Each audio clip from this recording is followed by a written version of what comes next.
siempre contento de poder estar con ustedes. Eh, Aquí tenemos a Jeremy Contreras con el primer saludo. Gracias, Jeremy. También su saludo de Giselle, de Gabriela, Soyenka, Luis, Ricardo, Jaren Smith, Danilo San Miguel, Alejandra Ábalos, Jean Paul Valdión, la señorita Lisette también, un gusto saludarle, José Moriano y a todos los estudiantes presentes una cordial bienvenida. Saludos, saludos. También a Andrea Fernández, Antonella, Yarixa Romero. Primero agradecerles su puntualidad, agradecerles que estén como siempre a tiempo en su clase. También agradecerles el hecho de que nos saludamos mutuamente. Eso es algo muy reconfortante. Gracias a Yarixa Romero también. Así que hoy día vamos a dedicarnos a virreinato, ¿ya? Ya la semana pasada habíamos hecho una parte introductoria, ¿se acuerda? Ya la semana pasada habíamos hablado un poco de virreinato, pero hoy día vamos a consolidar tres aspectos claves: lo político, lo social y lo económico. Ya en la parte final hablaremos un poco de la parte cultural, ¿no? Pero la clave en virreinato es la parte política, social y económica. Es lo que veremos a continuación. Empezamos, vamos a compartir ya, vamos a compartir. A ver, a ver, a ver. Vamos compartiendo.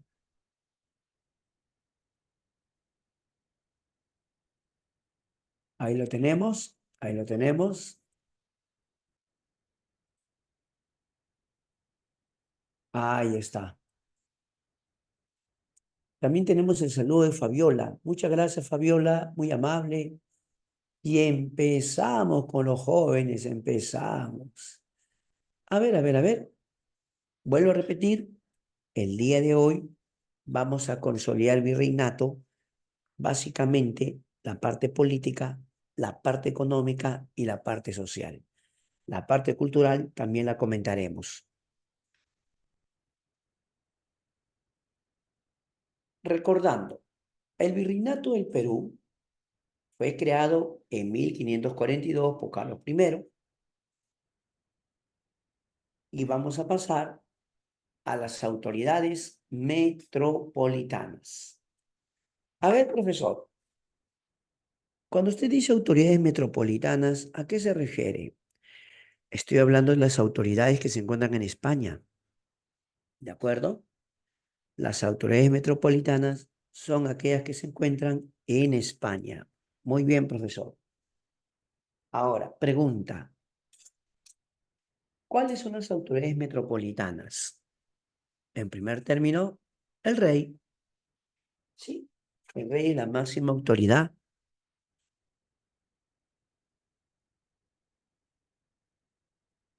¿Usted recuerda las dinastías? La primera dinastía que nos gobernó fue la dinastía Habsburgo. Los Habsburgo comienzan desde Carlos I. Ahí lo vemos, ¿no? Justo él es Carlos I. Un joven de repente que sabe o conoce el tema me podría decir, profesor, eh, Carlos I era hijo de Juana a la que le decían la loca. Claro. ¿Cómo fue ese asunto, profesor? ¿Me puede contar? Resulta que los reyes católicos tuvieron por hija a Juana. Con el tiempo Juana se casó con Felipe el Hermoso y su hijo Carlos, Carlos I, va a ser rey, escucha, de España, pero también heredero del Sacro Imperio Románico Germánico. Repito, heredero del trono español, Carlos I, y como también heredó el Sacro Imperio Románico Germánico, él era también Carlos V. Sí, es la misma persona, por supuesto. De Carlos I vendrá Felipe II, Felipe III, Felipe IV y luego vendrá Carlos II. ¿Ha escuchado hablar de Carlos II?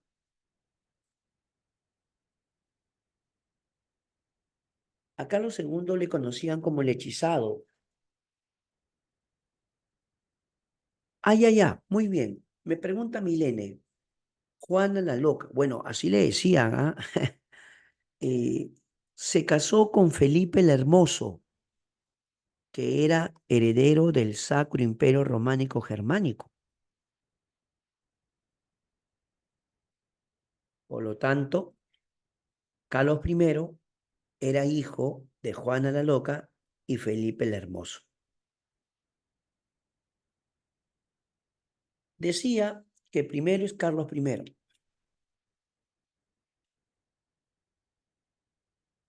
Bueno, al parecer, Juana tenía algunos problemas emocionales. En aquel entonces, las personas no entendían este asunto de salud mental y muchas veces todo tildaban de loca, ¿no? ¿Se da cuenta? Como le decían en aquel entonces, ¿ah? ¿Ya? Ahora, vuelvo a repetir. Carlos I, Felipe II, Felipe III, Felipe IV y Carlos II. Carlos II no pudo tener hijos, no tuvo hijos. A él le decían el hechizado porque según dicen, ya, según dicen, parecía pues que le habían hecho algún tipo de daño, algún tipo de maldad, ¿no? De joven era, dicen, enfermizo y ya pues siendo adulto, siendo rey, no tuvo hijos. Ojo, no tuvo hijos.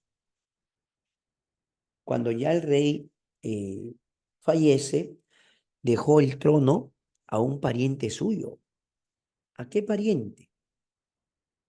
Bueno, según cuentan, era el duque de Anjou, pero resulta que era francés. Entonces, los primeros gobernantes de España eran Habsburgos o de sangre austriaca o germana. El trono lo estaba heredando un francés, o sea, de la dinastía Borbón. Hubo una, hubo una guerra, sí, pelearon los Habsburgo con los Borbones. Fue una guerra. ¿Quién ganó la guerra? Al final la guerra la ganan los Borbones. Y el primer rey de la dinastía Borbón va a ser Felipe V. Repito, el primer rey de la dinastía Borbón será Felipe V. De Felipe V se extenderá pues hasta Fernando VII, ¿no? Claro, ahí están los reyes Borbones, ¿no? Por ejemplo, un rey Borbón importante es Carlos III, otro es Carlos IV, el último será Fernando VII, ¿de acuerdo? Cuando Perú lleva a cabo su guerra de independencia, claro, la guerra de independencia, gobernaba Fernando VII. Cuando se da la batalla de Junín, batalla de Acucho y se firma la capitulación, ¿ya? Fernando VII sería el gobernante. Una pregunta, ¿qué otra institución seguía en autoridad en España? Porque si la primera autoridad metropolitana es el rey, ¿cuál es la segunda autoridad? El Consejo de Indias. Seamos sinceros, los españoles decían Indias a sus colonias americanas, pero esto no era la India. ¿Qué? Claro, no era la India. Le decían las Indias a sus colonias americanas. No, que eso viene desde la época de Cristóbal Colón, pues. ¿No ve que Cristóbal Colón, según él, había llegado a la India? ¿Sí o no? Pero Franco, pues. Según Cristóbal Colón, había llegado a la India, pero tú sabes que no era la India, pues. Profe, y de ahí viene la expresión indígenas, ¿no? Claro, los indígenas dicen, ¿no? Bueno, bueno, son cositas de la historia y punto. Ahí nomás lo dejamos. Ya, ¿qué función cumplía el Consejo de Indias? ¿Qué función cumplía el Consejo de Indias? administraba y gobernaba las colonias americanas. Repito, administraba y gobernaba las colonias americanas. Pero esta institución tenía muchas funciones. Por ejemplo, el Consejo de Indias proponía autoridades. Claro, cada cierto tiempo se iba a nombrar una nueva autoridad. Por ejemplo, habría que nombrar un nuevo virrey. Entonces, ¿quién se encargaba del nombramiento? ¿Mm? Bueno, en teoría el rey nombra las autoridades, pero quien proponía las autoridades era el Consejo de Indias.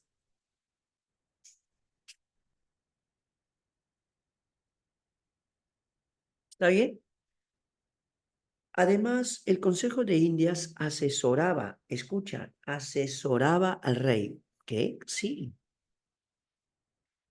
El Consejo de Indias era el órgano consejero o asesor más importante del rey de España para todos los asuntos que tenían que ver con América.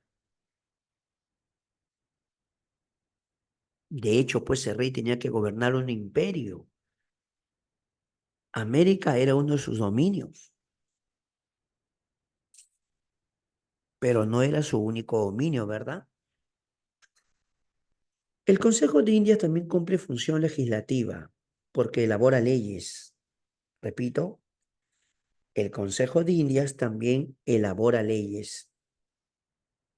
Por otra parte, cada cierto tiempo envía visitadores.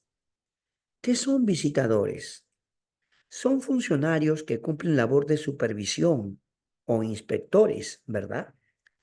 Vienen al Perú con el objetivo de asegurarse que todos los funcionarios estén haciendo bien su trabajo.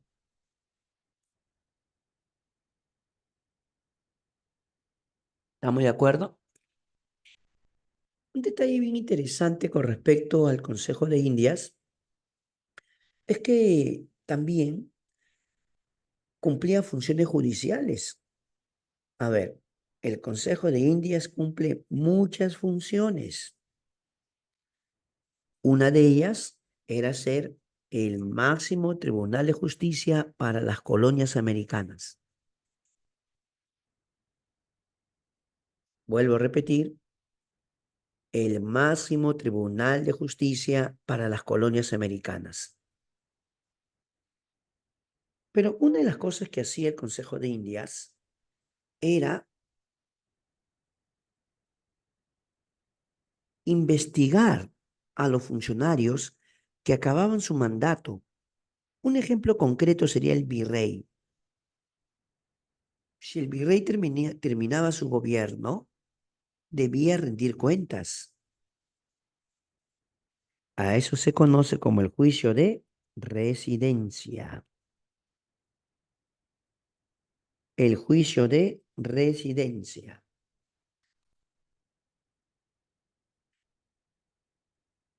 No. Nueva ley de Indias tiene que ver con las reales cédulas. ¿Ya? Su nombre correcto es Real y Supremo Consejo de Indias. Real y Supremo Consejo de Indias. Sino que por abreviar decimos Consejo de Indias. ¿Ya? Sus nuevas leyes o las leyes que daba el Consejo de Indias, claro, obviamente el rey tenía que aprobarlo.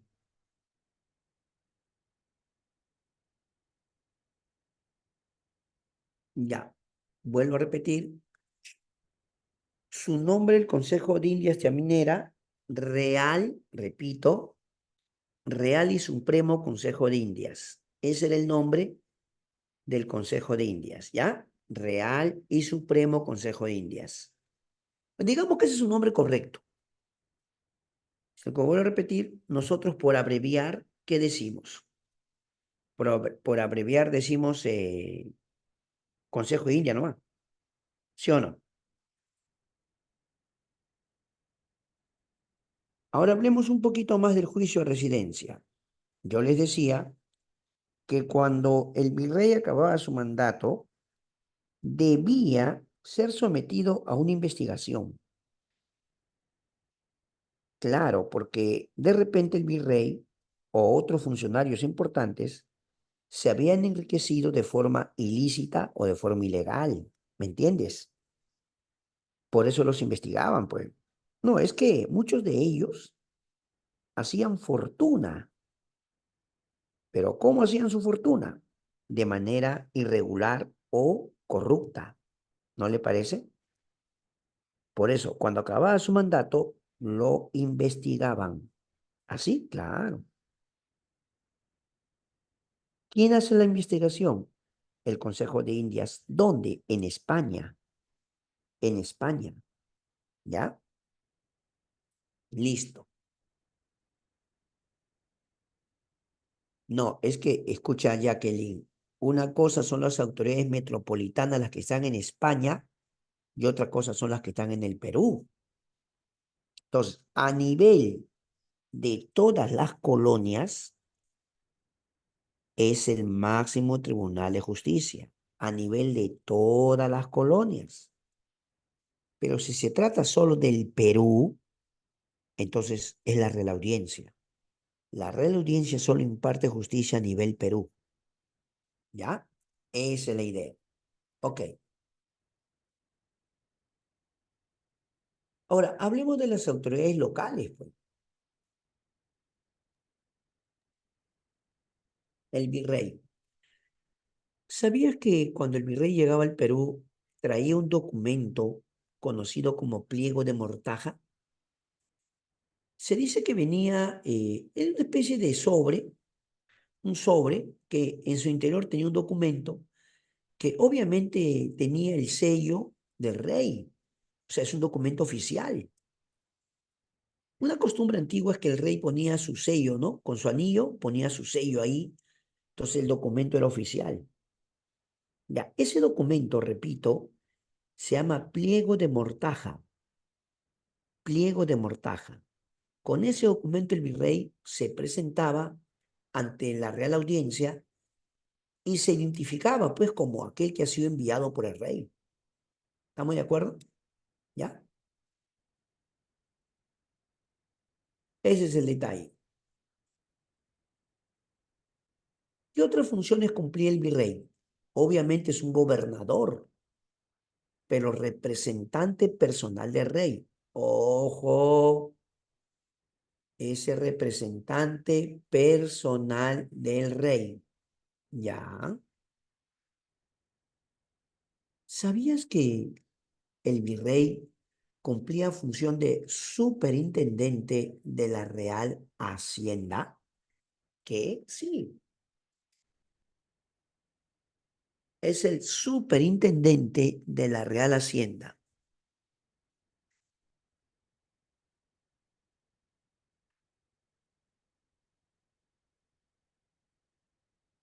Ahora la pregunta sería, ¿qué es la Real Hacienda? Solo para que puedas comprenderlo, la Real Hacienda es como decir el Ministerio de Economía del Virreinato, algo así, ¿ya? Como decirte, pues, el Ministerio de Economía del Virreinato. El virrey tiene que asegurarse, él debe asegurarse de que la economía colonial esté en orden.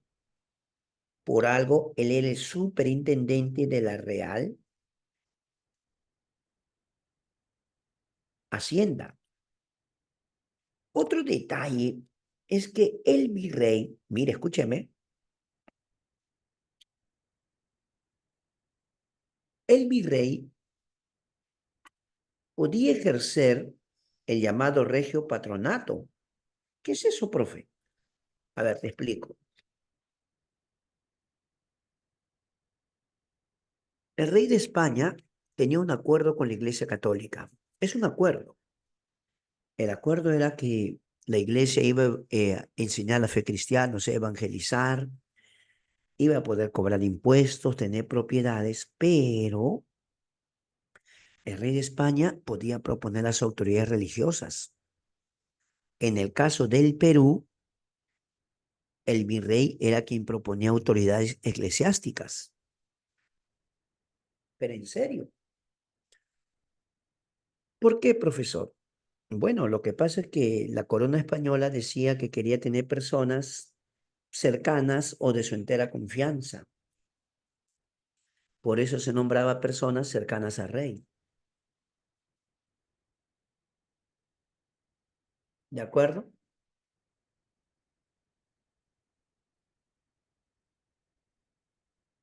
Si bien es cierto, el primer virrey de la historia fue Blasco Núñez de Vela, tú sabes que el virrey más importante fue Francisco de Toledo, ¿verdad? A ver, repito. El primer virrey de la historia fue Blasco Núñez de Vela. ¿Tú te recuerdas cuando te conté algo de la rebelión de los encomenderos? Gonzalo Pizarro, pues. Cuando hay la rebelión, Gonzalo Pizarro llevó a cabo una rebelión, una batalla llamada Iñaquito, y el virrey Blasco Núñez de Vela fue derrotado y luego ejecutado. El virrey muere, ¿de acuerdo? El virrey Francisco de Toledo es el más importante de la historia. La semana pasada te comenté algo acerca de las reformas toledanas, ¿verdad?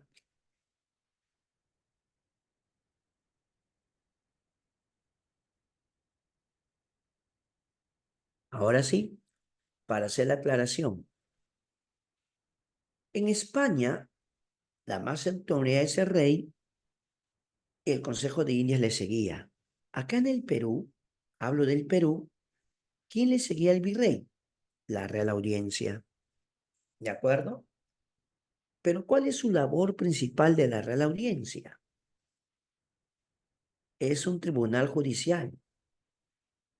Ellos van a ver todo lo que tenga que ver con impartir justicia. Por ejemplo, delitos como homicidio, ¿no? Homicidio, violación, robo agravado, peleas entre a veces vecinos, pero cuidado, ya a nivel mayor, ¿no? Cuando las cosas eran de poca importancia, lo podía ver el mismo corregidor, pero cuando ya el asunto era mucho más serio, entonces ahí ya era él, la Real Audiencia. ¿Cómo se llamaban los miembros de la audiencia? Los miembros de la audiencia se llamaban oidores. Los oidores. Sí, eran jueces, ¿ya?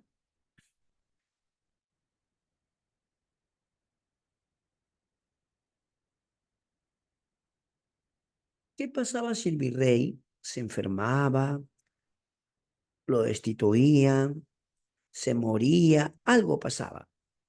Cuando el virrey no estaba, cuando el virrey estaba ausente, ¿quién asumía el gobierno y virreinato? Se la pregunta. Si el virrey no estaba, se moría, se ausentaba, lo cambiaban, ¿quién asume el gobierno momentáneamente hasta que llegue el nuevo virrey? Respuesta, vamos.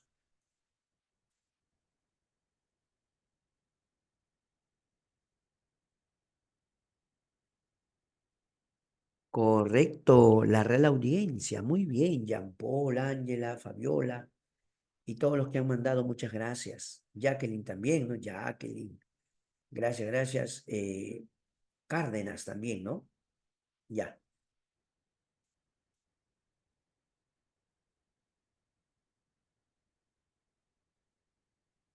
Hablemos un poco del corregimiento. A ver, vamos a ubicarnos en la siguiente situación. ¿Te acuerdas que la semana pasada te mencioné las encomiendas? Sí, pero ¿qué cosa era encomienda? ¿Qué era encomienda? A ver si te acuerdas de la semana pasada. A ver si te acuerdas de la semana pasada. ¿Qué era encomienda? A ver, haz un esfuerzo.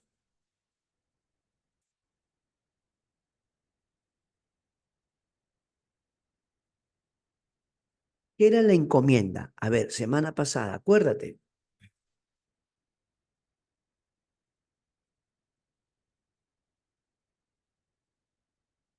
Muy bien. Mano de obra indígena, indios que están a cargo en español, ¿verdad? Pero ¿te acuerdas que se aprobaron las nuevas leyes? Y con las nuevas leyes se dijo que ya las encomiendas iban a desaparecer, ¿sí o no? Las nuevas leyes decían que se elimina la encomienda en la primera vida, lo que desató la ira de Gonzalo Pizarro, líder de los encomenderos, y hubo una guerra, pues, ¿sí o no? Claro, hubo una guerra. Una pregunta muy importante. A ver,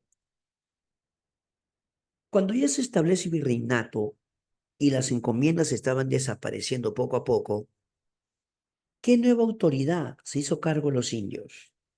Ya. Vuelvo a repetirte, las encomiendas estaban desapareciendo poco a poco. Llegó un momento en que ya no había encomenderos ya. Pero la pregunta es, ¿quiénes asumen el gobierno? Bien dicho, los corregidores o el corregimiento.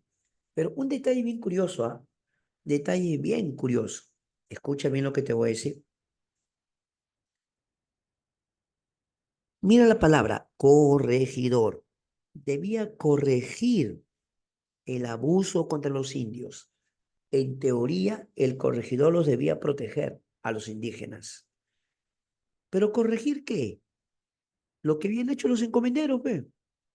Los encomenderos habían explotado a no poder más, ¿sí o no? Ah, entonces, pues, había que corregir lo que habían hecho los encomenderos.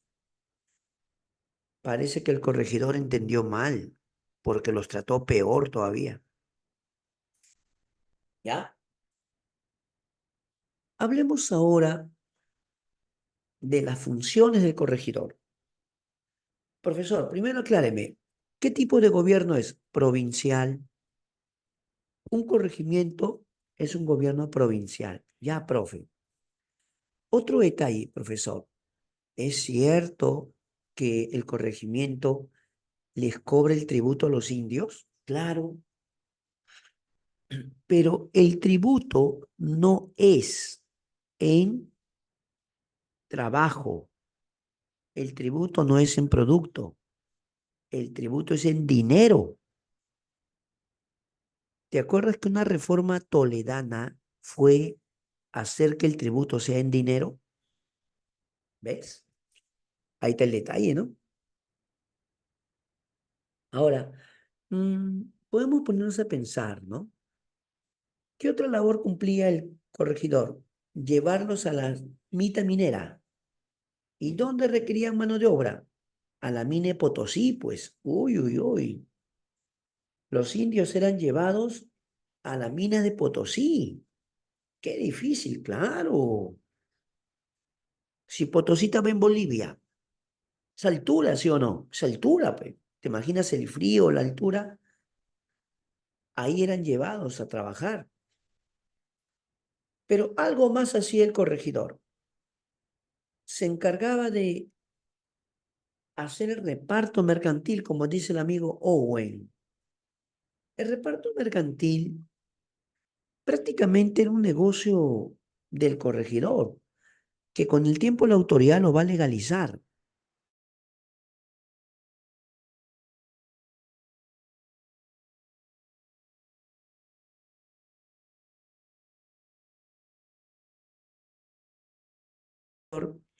Se ponía de acuerdo con los comerciantes, traía una diversidad de productos,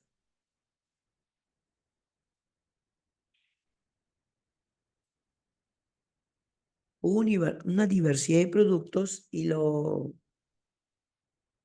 le repartían a los indígenas. Imagínate que tú no has solicitado un producto, no has solicitado, no deseas y alguien te obliga a comprar. Y de remate te lo vende bien caro. ¿Qué?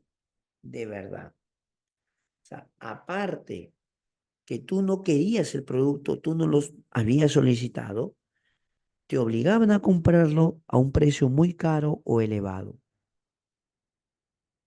La pregunta es, tenías opción de negarte, decirle no al corregidor.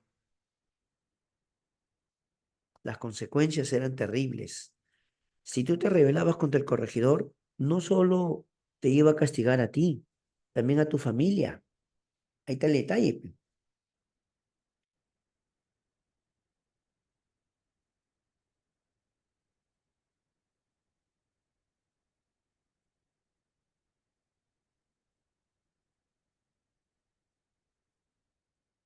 ¿De acuerdo?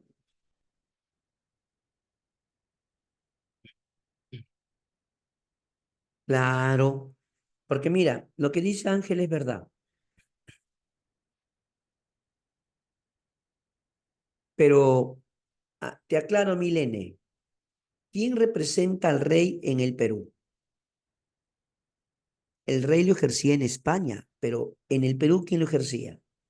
¿Te das cuenta? El regio patronato corresponde al rey, pero yo te pregunto, ¿en el Perú quién lo representa? ¿No es el virrey? Por lo tanto, el virrey lo ejercía en el Perú. ¿Te das cuenta? ¿No? Es una de las, por algo el virrey es su representante, ¿o no? ¿Te das cuenta? ¿No? Ese es el punto. ¿Ya? Mejor dicho, el regio patronato lo ejerce el rey en España y en el Perú el virrey. Ahí está, asunto aclarado. Ah, claro, pues. Pero vamos por partes, vamos por partes. En un primer momento quien pagaba tributo era el indígena. En un primer momento. Con el tiempo les harán pagar también a los mestizos, mulatos, con el tiempo. Eso ya para las reformas borbónicas, como se comenta. ¿Ya? No, es que, seamos sinceros, al mestizo lo veían como un indígena más, salvo pues que tu padre sea un español prominente, ¿no? Un hombre blanco prominente que reconozca a su hijo mestizo, ¿no? Profe, por ejemplo, el caso del Inca Garcilaso de la Vega. Ah, ese es distinto, pues su papá era un militar. Su padre militar estuvo con una princesa indígena, ¿no? Por eso es que, en todo caso, Garcilaso de la Vega era un mestizo, pero un mestizo, digamos, reconocido y respetado. O sea, también dependía cuál era tu procedencia, ¿no? Porque muchos mestizos eran productos también del hecho de que el español simplemente tomaba a su sirvienta y punto. No necesariamente porque quería formar un hogar o un matrimonio. ¿De acuerdo?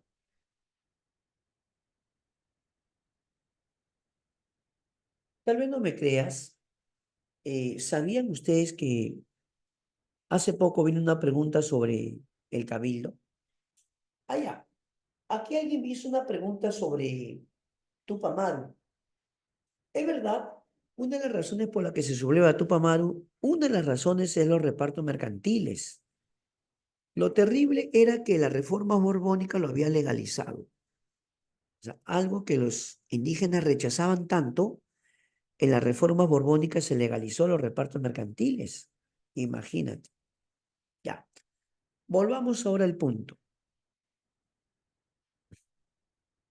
¿Qué es el cabildo? El cabildo,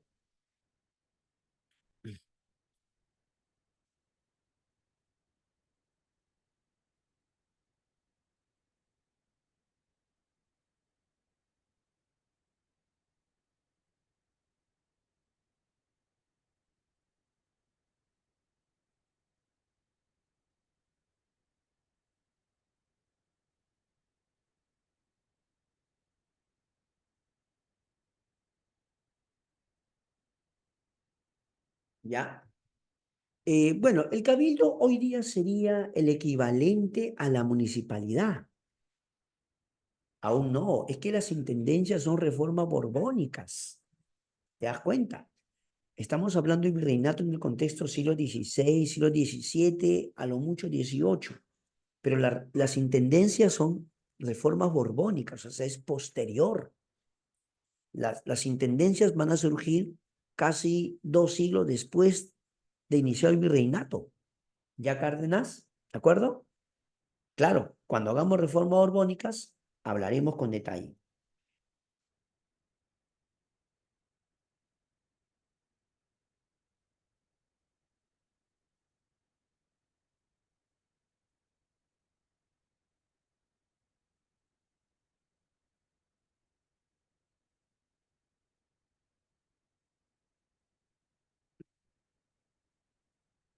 ¿Ya? Ahora,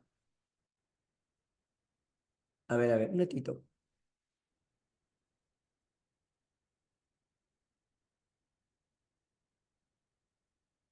Ya, pero ahorita que hay que centrarnos en Virreinato, ¿no? Porque creo que nos estamos yendo a Tupamaru y aún no es el momento, ¿ya?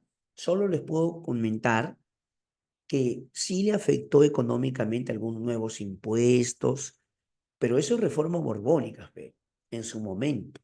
Ahora, decir que Tupamaru solo se sublevó por interés personal, mira, en primer lugar era más lo que perdía que lo que iba a ganar. ¿Por qué? Porque si él se sublevaba, prácticamente lo iba a perder todo. Y la pregunta más interesante es, ¿y por qué los otros caciques no se sublevaron? ¿Y por qué los otros caciques no lo ayudaron? ¿Y por qué en el momento de la verdad esos caciques que no lo ayudaron se unieron a los españoles? Ahí, ¿qué diríamos? ¿Se dan cuenta o no? Pero ¿qué les parece si eso en su momento lo habláramos? ¿Ya? ¿Estaban o no? Ahí te el detalle, pero aún no llegamos a Tupamaro, así que un poquito de paciencia, por favor. Nos seguimos concentrando en mi reinato. Ahora yo pregunto, ¿qué labor cumplían los cabildos? Obviamente, el gobierno de la ciudad, ¿ya? El gobierno de la ciudad.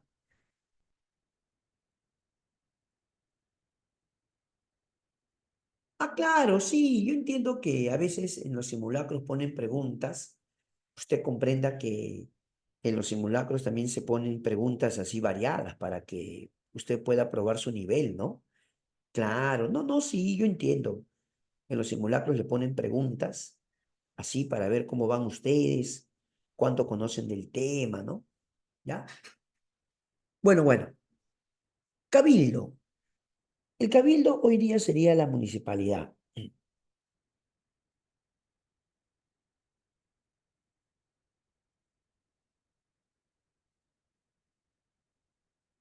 Pero la pregunta es, ¿qué labor hacía?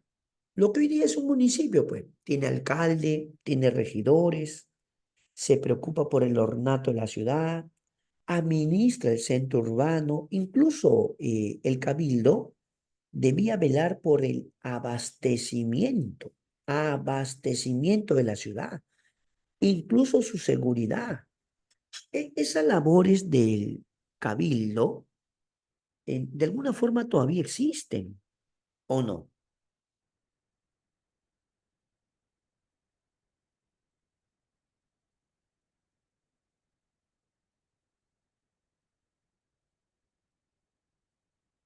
¿Ya? Ahora vamos a pasar a otro punto. Otro punto, a ver.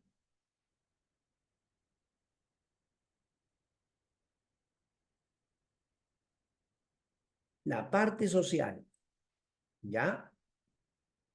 Podemos llamarle República Españoles, lo que algunos prefieren llamarle República de Blancos. Hay libros que dicen República de Blancos o República de Españoles, ¿no? Problema, cuestión de gustos. La República Españoles. Bueno, según tu posición socioeconómica, tú podías ser noble, clase media o bajo pueblo. A ver, vamos a hacer una aclaración. A ver, ¿cómo que nobleza? Acá al Perú llegaban conde, duque, marqués. Y muchos de esos nobles que llegaban, ya sea conde, duque, marqués, llegaban con qué objetivo? Tomar tierras, pues. ¿Cómo crees que surgen los grandes terratenientes? La semana pasada yo les mencioné merced de indios. Merced de indios es cuando yo te doy indígenas en encomienda. Eso es merced de indios. Pero hay merced de tierras o merced real. Cuando hay merced de tierras, acá al Perú llegaban nobles, duque, conde, marqués, ¿y qué decían? Yo tengo parentesco con el rey. O traían documentos, ¿ah? Que decía, el rey mismo me está enviando, ¿no? Algunos llegaban como altos funcionarios, o sea, iban a cumplir un papel en el gobierno. Para comenzar, se supone que el mismo virrey era un noble y muchos de sus funcionarios también lo eran. Por lo tanto, acá en el Perú había una nobleza. También había una clase media, ¿no? Personas acomodadas o grandes comerciantes, profesionales. Porque mira, al Perú no creas que, o sea, a veces pensamos que al Perú vinieron puros personas analfabetas y eso no es verdad. Eso no es verdad. El hecho de que Pizarro, Almagro y sí, muchos hayan sido analfabetos, no significa que todos los que vinieron al Perú eran analfabetos. ¿De acuerdo? Además, ¿cuándo se fundó San Marcos? Recuerda, San Marcos se fundó un 12 de mayo de 1551, es decir, poco tiempo después de que había comenzado el virreinato. Claro, sí, el virreinato se crea en 1542 y San Marcos 1551. Habían pasado 9 años y ya había en el Perú universidad. Por lo tanto, muchos españoles, con el tiempo, sus hijos estudiaban acá una carrera. Claro, profe, pero esos son criollos, como tú quieras. Algunos traían a sus hijos de España, los traían niños, eran españoles, ¿ah? Y los traían acá al Perú. Algunos los mandaban a estudiar a España, pero algunos no, decían que estoy acá. Por eso se crea San Marcos, pe, ¿ya? También había un pueblo, ¿no? El español de bajos recursos, oficios menores. Ahora, según su origen, ojo, según su origen, algunos podrían ser llamados peninsulares. Peninsulares. Es que España estaba en la península ibérica, pues. Entonces, si España está en la península ibérica, ¿cómo se le podría decir a sus pobladores? Peninsulares. ¿De acuerdo? Ya. ¿Qué hay de los criollos? ¿Qué es un criollo?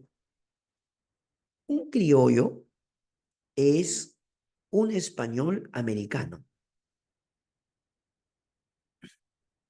Es cierto, algunos suelen llamar nobleza indiana, ¿no? Algunos le suelen llamar así, pero más se maneja el término, o sea, peninsulares, criollos, ¿ya? Vuelvo a repetir, un criollo es un español americano. Los peninsulares también podían ser llamados chapetones, sobre todo aquellos que tenían algún vínculo con la nobleza, ¿ya? O sea, podemos decir que todos son peninsulares, los nacidos en España, pero chapetones se solía decir normalmente a los peninsulares, pero con cierto vínculo con la nobleza, ¿de acuerdo?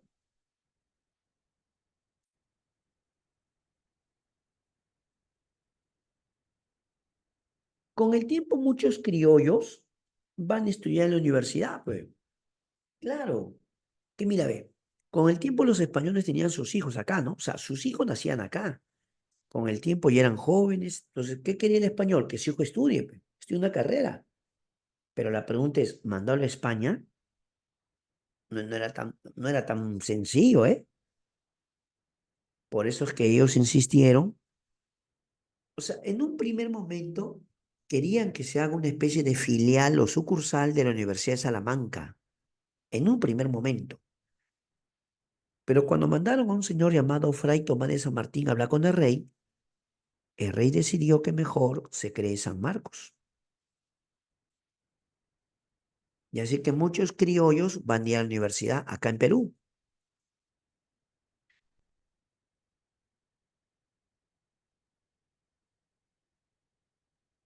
Ahora hablemos de una república de indios. El cacique. El cacique es un noble indígena. Repito, es un noble indígena. ¿Ya? No, es que se supone que ellos tienen origen en las Panacas. ¿Por qué los indígenas respetaban a los caciques? Porque se supone que son de Panaca.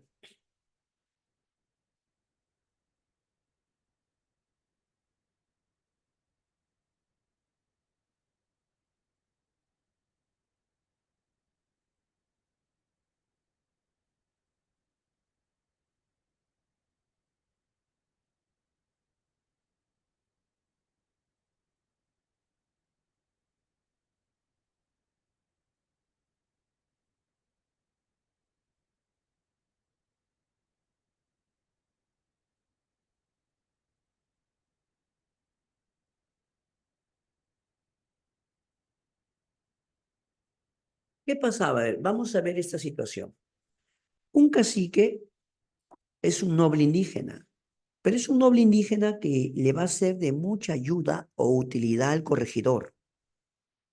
En primer lugar, la primera barrera era el idioma, ¿o no? El español, por más que quiera comunicarse con los indios, tenía que usar traductor. ¿Te das cuenta o no? Entonces, ¿quién cumplía ese papel de intermediario? El cacique. El cacique era el intermediario. ¿Te das cuenta? El cacique va a cumplir muchas labores para ayudar al corregidor.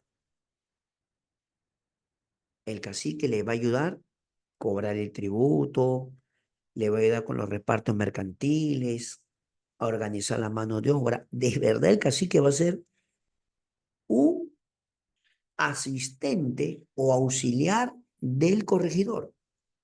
En serio.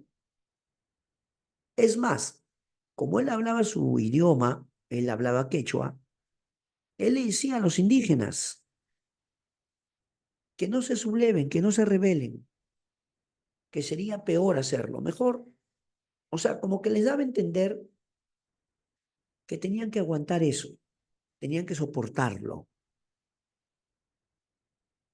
Pero la pregunta es, ¿los caciques tenían beneficios por ayudar a los españoles? Claro que sí, claro que sí. ¿Qué beneficios? Por ejemplo, un cacique podía tener acceso a la educación. Muchos de los caciques sabían leer y escribir, cuando normalmente el indio común era un sirviente o era un mitayo, no recibía ningún tipo de educación. Los caciques estaban exonerados de pagar tributo, exonerados de ir a la mita, no iban a la mita, ni su familia, pues claro, ni su familia. El cacique podía tener propiedades, el cacique podía tener negocios. Por eso les comentaba yo, es verdad, Tupamaru tenía bienes, pero cuando él decide rebelarse, iba a ser más lo que iba a perder que lo que iba a ganar. Y lo más triste es que cuando suben los impuestos, Tupamaru no fue el único afectado. Y los otros caciques, esa es la pregunta. ¿Y por qué no se sublevaron? Y peor, ¿por qué no lo ayudaron? ¿Será que querían conservar sus privilegios? ¿Qué te parece? Interesante, ¿no? Ahora, un cacique podía hacer labores que muchas veces le correspondían al corregidor. Pero claro, debemos aclarar que solo era un intermediario. Él no es la autoridad, ¿de acuerdo? La autoridad es el corregidor. ¿Y cómo se llamaban los indios comunes? El indio común y corriente. Indios de cédula. ¿Por qué a los indios comunes le llamaban indios de cédula? Porque por real cédula, uno, el rey reconoce su condición de seres humanos. Ahí tuvo mucho que ver Bartolomé de las Casas, ¿no? Bartolomé de las Casas tuvo mucho que ver, pero nota, le van a reconocer su condición de ser humano. Pero un momentito, los indios son vistos como menores de edad. Legalmente son vistos como menores de edad. Si son menores de edad, ¿quiénes los tienen bajo su tutela? ¿Quiénes? Los mayores españoles, pues. En serio, así era el asunto. O sea, el indio jurídicamente es visto como un menor de edad y por lo tanto sería, por decirlo así, cuidado, protegido por un español. Esa era su forma de pensar de ellos, pues.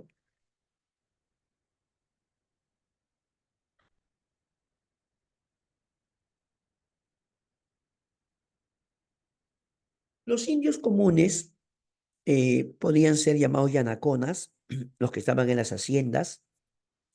Los yanaconas eran siervos agrícolas. Había indios mitayos, ¿no? Los famosos indios mitayos, aquellos que básicamente están en la mita minera. Había indígenas que trabajaban en casas, o sea, domésticos. Los indios domésticos que trabajaban en casa eran llamados pongos. Muy bien, Owen. Los pongos, ¿ya?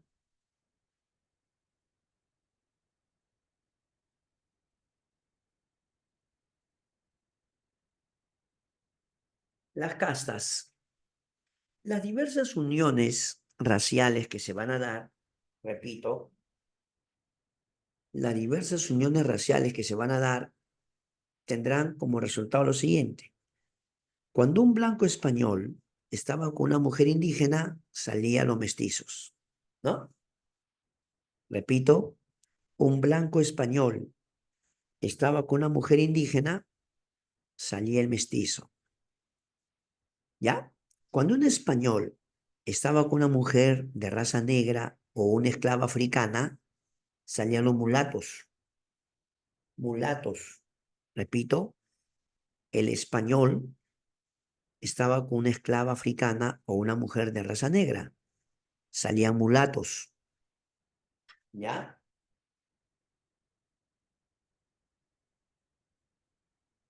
Un dato bien curioso es que los españoles habían prohibido una unión, no es broma, habían prohibido la unión de los indígenas con las personas de raza negra, que claro, eran de origen africano, ¿no?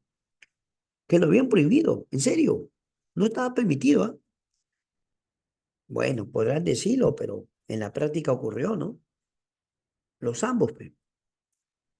Los ambos son producto de la unión, un indígena con una mujer de raza negra o viceversa, un hombre de raza negra con una mujer indígena.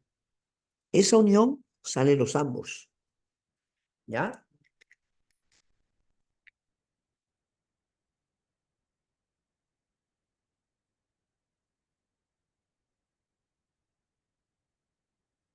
Es inevitable, señorita Renata.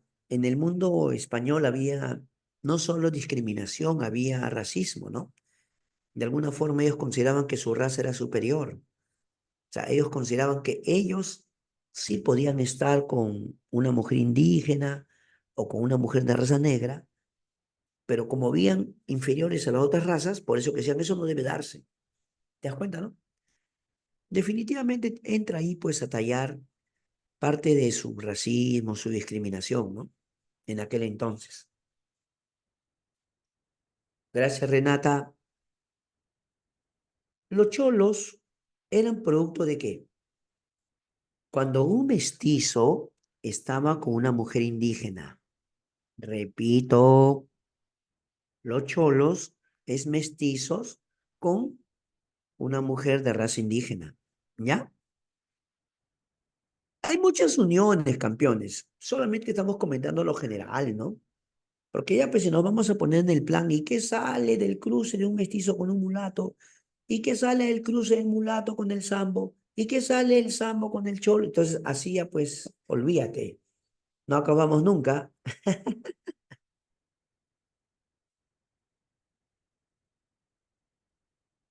Claro, cholo vendría a ser un mestizo con una mujer indígena.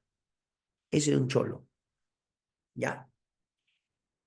Ahora, eso no significa, quiero aclarar, porque no deben malinterpretar, que no había casos de blancos españoles que sí se enamoraban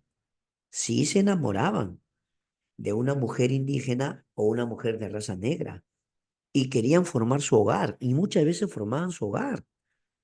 El problema que la sociedad no lo aceptaba, eran señalados o rechazados.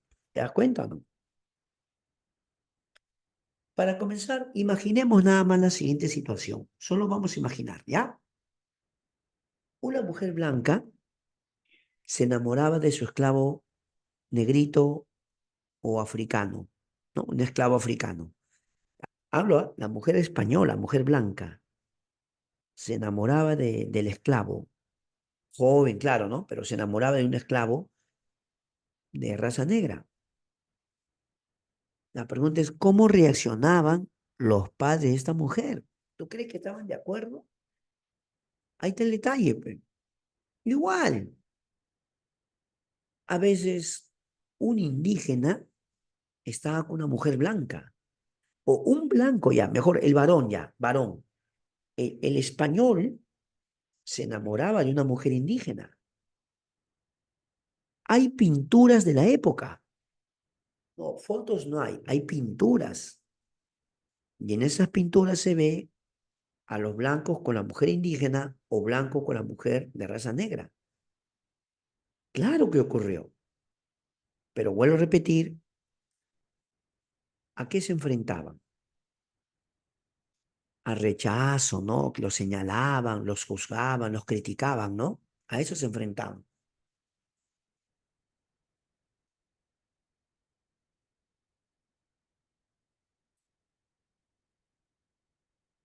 Muchos de los esclavos los van a traer de África, ¿ya? Los esclavos básicamente los traen de África, de diversos lugares, ¿no? El Congo, Angola, Mozambique. Claro,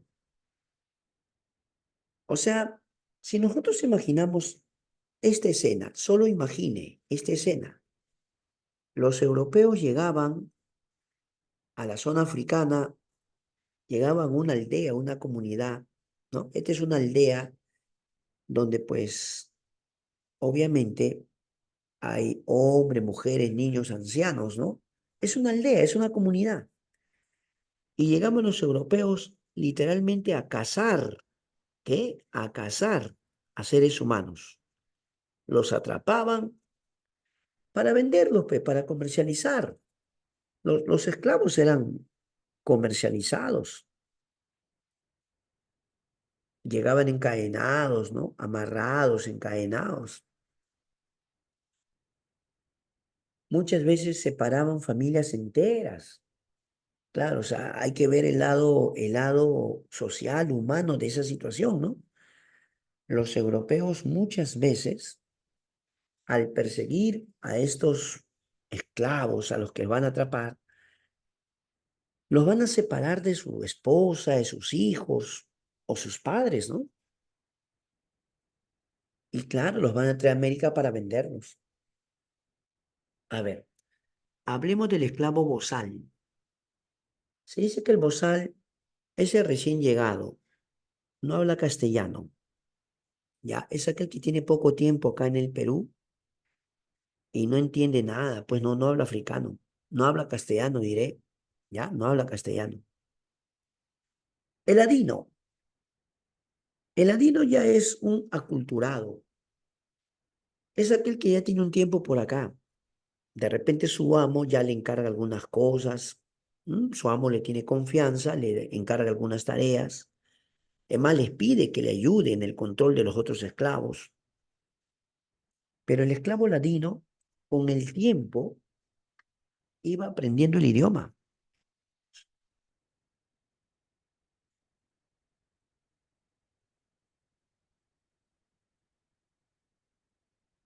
¿Ya? Sí, sí, sí. El esclavo con el tiempo iba aprendiendo el idioma. Cuando un cimarrón, que era un esclavo rebelde, un esclavo fugitivo, repito, cuando un cimarrón, que era un esclavo rebelde, un fugitivo. Muchas veces para escapar mataba a sus amos, ¿no? Y se escapaba. Y muchas veces llevaba armas. Con el tiempo estos esclavos se volvían bandoleros. Se escondían, emboscaban, asaltaban los carruajes españoles. Claro, pero ellos se iban, formaban sus aldeas a lo que se le va a llamar palenque, polo. A eso se llama palenque. Cuando el cimarrón huye y forma su especie de aldea, ¿ya? Aldea, refugio, ya ese es palenque. Y lo acabo de contestar, ¿ya? ¿Está bien? Muy bien. Ahora, una pregunta.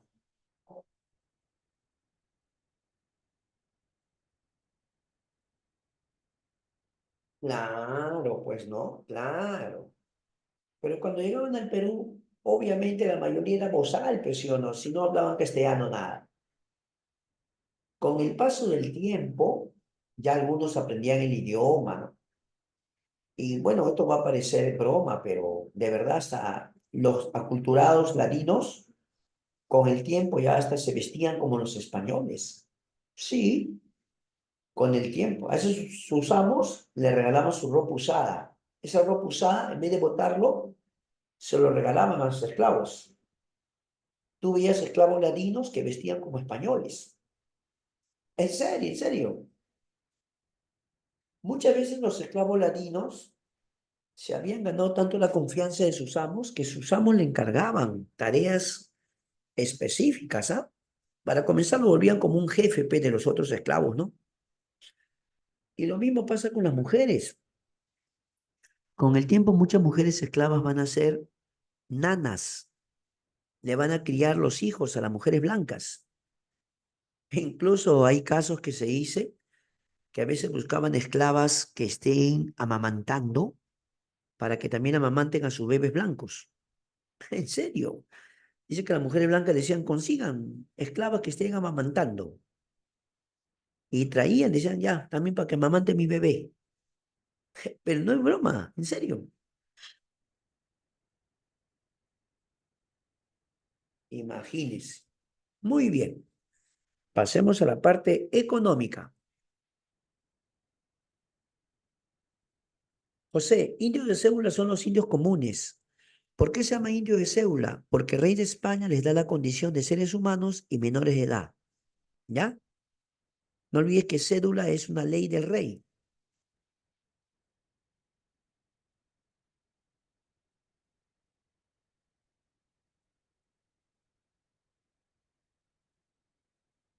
Hablemos de la economía colonial. El mercantilismo. Bueno, tú sabes que la primera fase del capitalismo es el capitalismo mercantil, ¿no? O el mercantilismo. La primera fase del capitalismo mercantil es el mercantilismo. Básicamente, la acumulación de metales preciosos, ¿no?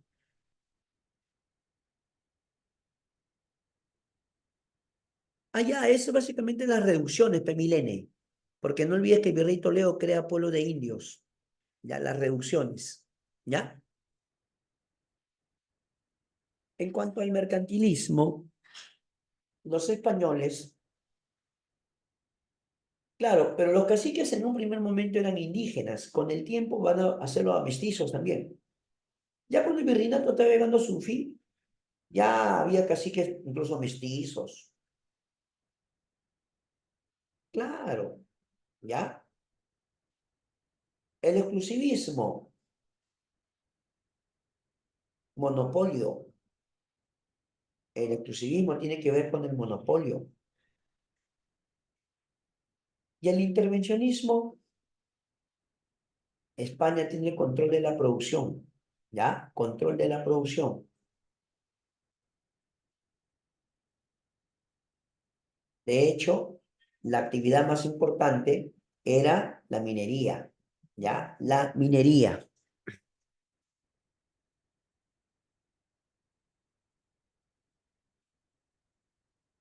Y la mina de mayor importancia era la mina de Potosí. ¿Ya? ¿Está bien? Son los corregidores los que enviaban indígenas desde las reducciones a la mina de Potosí. ¿Ya? Mina de Potosí, claro.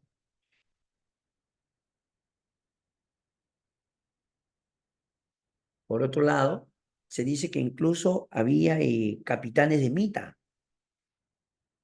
A veces tenían que contratar más trabajadores. Claro,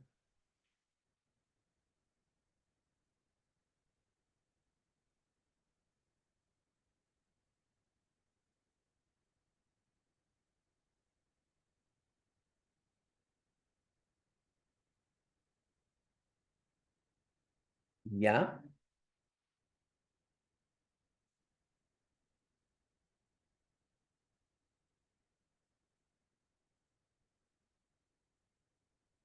Muy bien, muy bien. Una pregunta. A ver.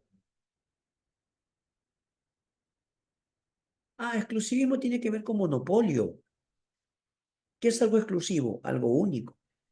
España tenía monopolio. España no permitía que otros países negocien con sus colonias. Bueno, no estaba permitido en lo legal, pero lamentablemente lo ilegal es el contrabando, ¿no? Ingresaba contrabando, ¿ya?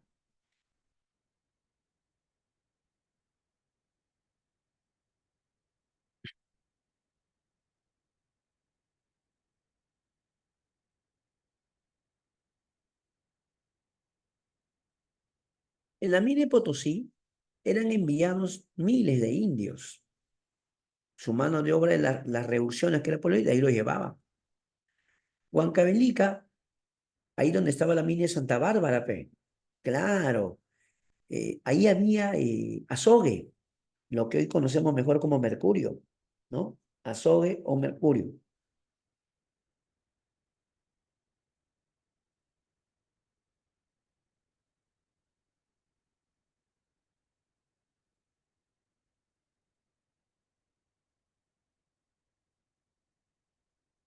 Antes de hablar de esto, mejor les voy a comentar algunas cosas. ¿Sabías que algunos indios, también por necesidad de dinero, porque les pagaban? No, sí les pagaban. ¿Cómo crees que luego pagaban tributo ellos, pe? ¿Cómo van a ¿Te acuerdas que Toledo, el virrey Toledo establece que el tributo sea en dinero? Ya, pe, entonces, ¿cómo van a pagar ellos tributos si no tienen dinero? Por eso es que cuando trabajaban en las minas, les pagaban. El trabajo en las minas era muy, muy complicado. No, muy complicado. ¿Sí o no? Pregunta para todos mis estudiantes. A ver, ¿cómo se llamaba el indígena que se ofrecía voluntariamente a trabajar, pero por un pago? No, no es que se ofrece gratis, no. Había indígenas que decían, yo quiero trabajar. Venían, pero eso sí, no, es que se supone que la mita es rotativa. Como es rotativo, había pueblos que eran llevados a trabajar y luego llevaban a otros pueblos. Era rotativo, pues. ¿Te das cuenta? Entonces, cuando no te toca trabajar, tú te ofrecías, se llama mingado. Los mingados, ¿ya?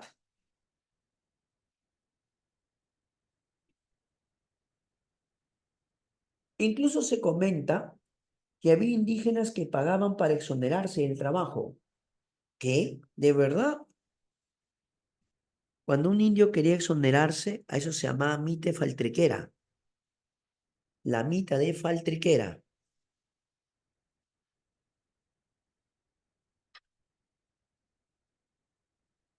Hablemos del comercio. Todo lo que tiene que ver con comercio de España a América se encarga la Casa de Contratación de Sevilla.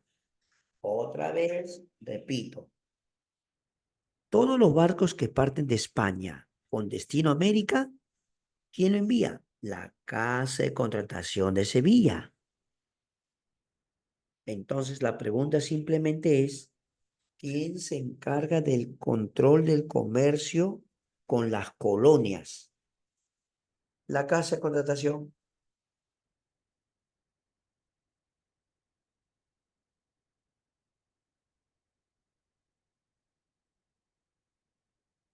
Ah, Milene, no, pero debían juntar algo de dinero, pues, ¿no? Tampoco era que juntaban mucho dinero. Y por último, ¿por qué tanto interés en pagar para exonerarse la mitad? Sería la mejor pregunta. Algunos querían escaparse también, pues. Claro, se exoneraban, pero también por ahí buscaban la forma de escaparse, ¿no? Algunos iban a las montañas, otros se iban a algunas haciendas, pero los buscaban, ¿ah? Cuando un indio desertaba en la mitad o se escapaba, los buscaban, ¿no? No creas que se quedaba así. ¿Ya, Milene? ¿Qué pasa con la Casa de Contratación de Sevilla?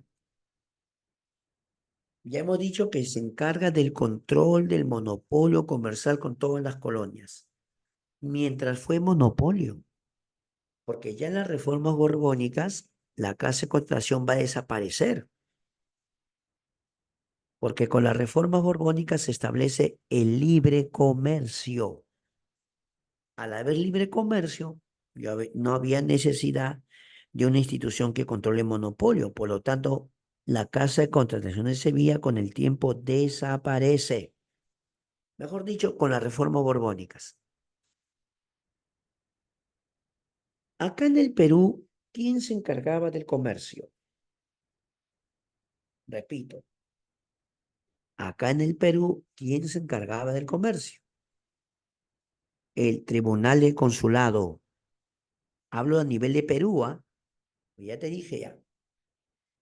Cuando el comercio era de España hacia América, la Casa de Contratación de Sevilla. Pero a nivel de Perú, como comenta Andrea, quien se encargaba del comercio era el Tribunal de Consulado. ¿Ya?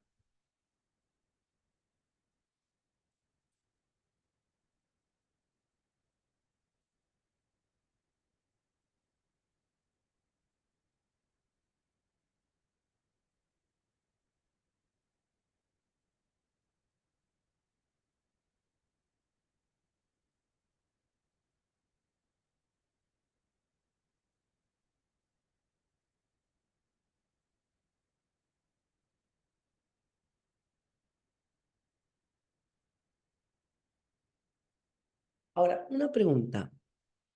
¿Tú te imaginas cuando los barcos llegaban de España a América? Mira, ese dibujo puede ayudarnos un poco, ¿ya? Mira, hay puertos. Primero fíjate en los puertos. Está Cartagena, está Portobelo, está Veracruz, ¿ya? Búscalo, búscalo. Está de rojo, ve. Cartagena, la zona colombiana. Portobelo, la zona de Panamá. Veracruz, México. ¿De acuerdo? Los barcos que venían a América podían dejar sus mercancías o en Cartagena o Portobelo o Veracruz. El puerto que va a estar más conectado con el puerto del Callao es el puerto de Portobelo. Es que mira, ve, si los españoles querían traer mercancías al Perú, navegaban y tenían que dejarlo en Panamá, en Portobelo. ¿Tú te imaginas que quieran venir directamente al Perú? Tendrían que darse una super vuelta, mira por acá, una vuelta hasta el Callao, no, pues. Mejor, para ellos era más práctico. Navegaban por todo el Atlántico, llegaban a Portobelo, Panamá, ahí hacían una escala, ahí dejaban los productos y del Callao debían ir a recoger. Pero ahora mira, esa ruta de Portobelo, Panamá al Callao, uy, esa ruta bien complicada. ¿Por qué? Porque había muchos piratas. Los piratas estaban al acecho para asaltar a los barcos que venían de España o que venían o que salían del Callao. También había corsarios. Un pirata trabaja por su cuenta. Un corsario es un pirata que se asocia a un imperio. O sea, cuando un pirata trabaja, por ejemplo, hipotético para Inglaterra, Inglaterra le daba buenos barcos, armas, todo. ¿Para qué? Para que asalten a los barcos españoles. Pe. No necesariamente. Había piratas de diversas partes del mundo, ingleses, Países Bajos, portugueses. Los piratas eran asaltantes de alta mar, simplemente. No, es que ahí tienes que darte cuenta de algo. A los que los asaltaban eran a los barcos españoles, ¿ya? Y si bien es cierto, Brenda, puede haber ocurrido, los que más los asaltaban eran corsarios ingleses, corsarios de Países Bajos o piratas que trabajaban por su cuenta de diferentes nacionalidades. En serio. Así que salir del Callao ya era un peligro ya. Porque ¿qué decían los piratas? Mira, ese barco que sale del Callao está llevando oro y plata para el rey.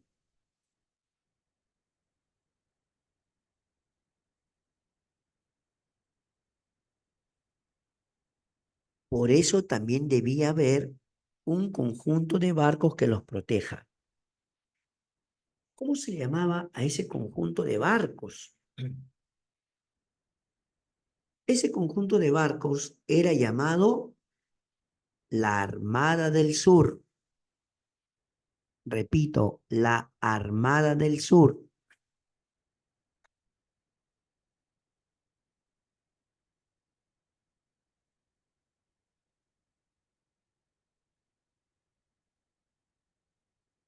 ¿De acuerdo?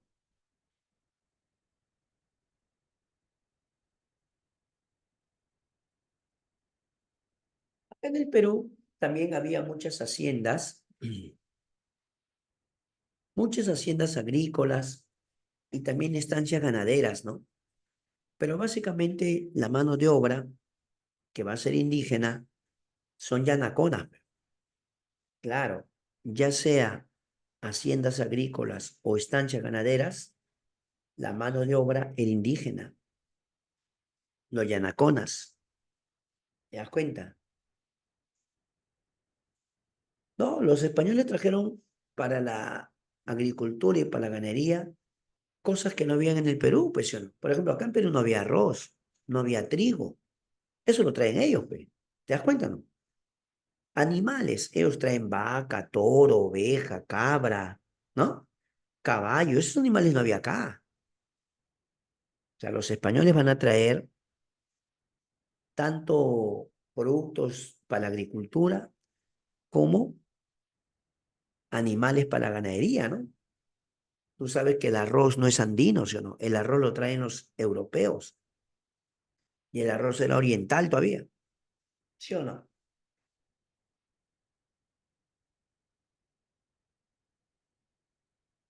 Pero ahora un súper detalle. A ver, un súper detalle. ¿Sabías tú que los obrajes eran centros de producción textil? ¿Qué? Sí, centros de producción textil.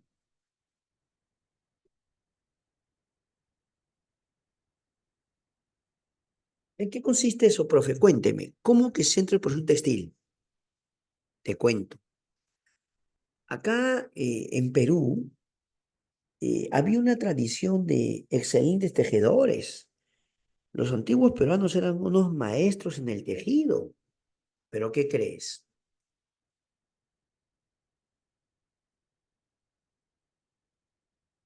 Los españoles querían que hagan tejidos de baja calidad para su negocio. Lo más curioso es que los españoles les hacían producir tejidos, pero ¿dónde lo iban a vender? A sus propias colonias, pues. O sea que al indio, por ejemplo, le prohibieron, no es broma, que vista su ropa típica. Querían que vistan con tejidos que ellos le vendían, pues. Claro, la idea cuál era? Que su propio mercado eran sus colonias. Así que todo lo que España producía hay que vender. Por eso estaban los repartos mercantiles, pues, ¿no? Los repartos mercantiles.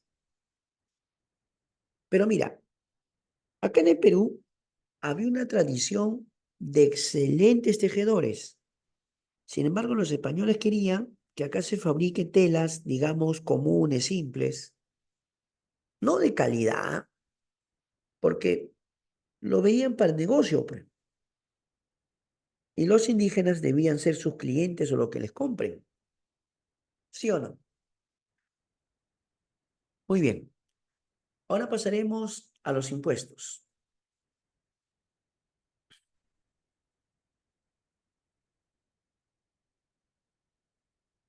No sé si te acuerdas cuando se firmó la capitulación de Toledo, la reina Isabel de Portugal le dice a Pizarro que de todos los tesoros que obtengan, debía pagar el quinto real. Quinto real.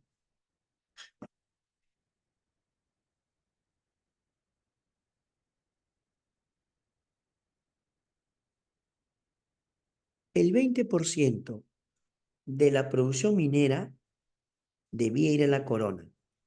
Así que todo lo que salía del Potosí, ¿sí o no? La mina de Potosí o Cerro Potosí debía irse a España.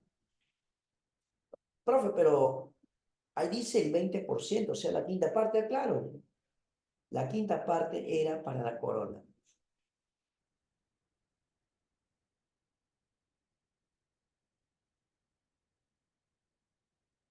Claro, la Armada del Sur es un conjunto de barcos de guerra que protege a los comerciantes. Incluso había un impuesto para la Armada del Sur, se llamaba avería, porque cuando la Armada del Sur se enfrentaba a barcos piratas o corsarios, muchas veces le dañaban o hundían barcos. Así que debía haber un impuesto para su mantenimiento o sostenimiento. ¿Ya? Era el impuesto avería. ¿Qué es la alcabala? Es un impuesto por la compra y venta al interior del virreinato. ¿Ya? Compra y venta al interior del virreinato. Lo que diríamos el comercio interno, profesor. Claro, ¿eh? Básicamente el comercio interno.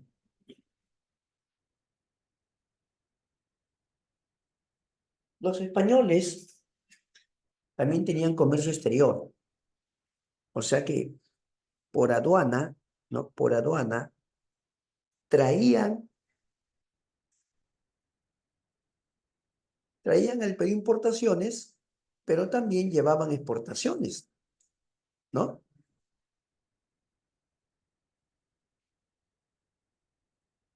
Había importaciones y exportaciones.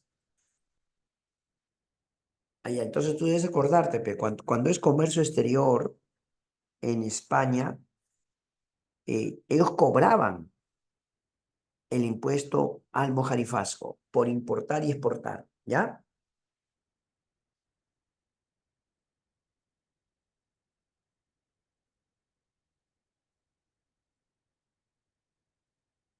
¿Qué es la media nada? Es un impuesto por los cargos públicos.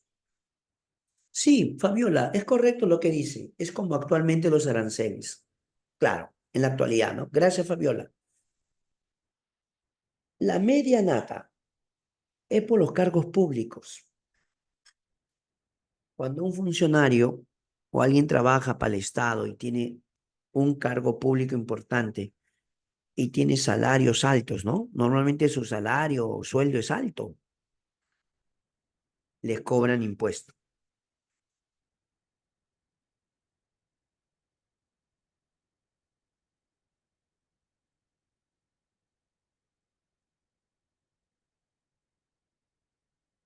Mucho de lo que se recaudaba en lo que se refiere a impuestos comerciales tenía que llegar a la casa de contratación, pues.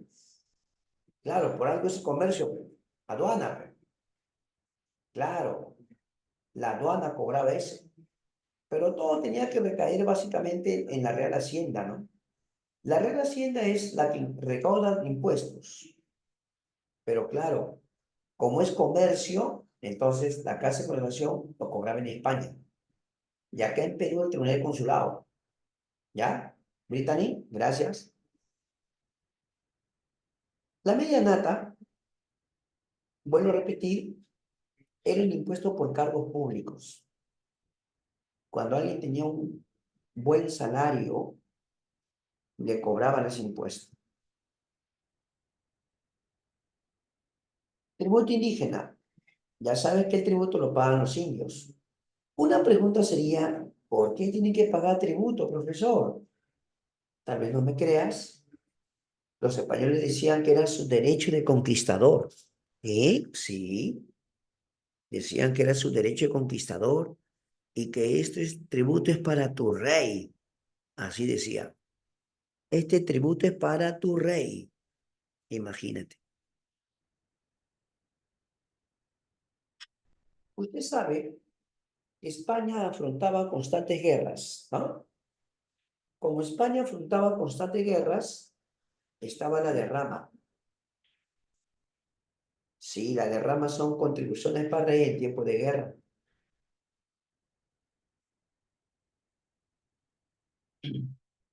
Cobos, un impuesto por la acuñación de monedas. Cada cierto tiempo, quisiera que te acuerdes, cada cierto tiempo había que acuñar nuevas monedas. Es cobos, ¿ya?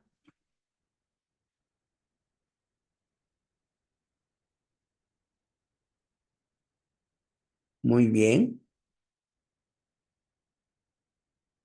No, te voy a explicar esto. Vamos a imaginar que tú tienes oro, tienes plata y quieres cambiar tu oro, tu plata por monedas, por dinero. ¿Me entiendes o no? Entonces tú llevabas a la casa de la moneda, te cobraban un porcentaje, obviamente. ¿Cómo que tú te vas a una casa de cambio, no? Tú quieres cambiar tus dólares por soles o viceversa. La persona que te va a hacer el cambio, de hecho, te va a cobrar una comisión, ¿no? Incluso te pone la tarifa, ¿no? Tanto dice. Tú aceptas, listo, te cambian. ¿O me equivoco? ¿Sabías que había un impuesto por las tierras no explotadas? La Casa de la Moneda, Ramírez. Casa de la Moneda, ¿ya?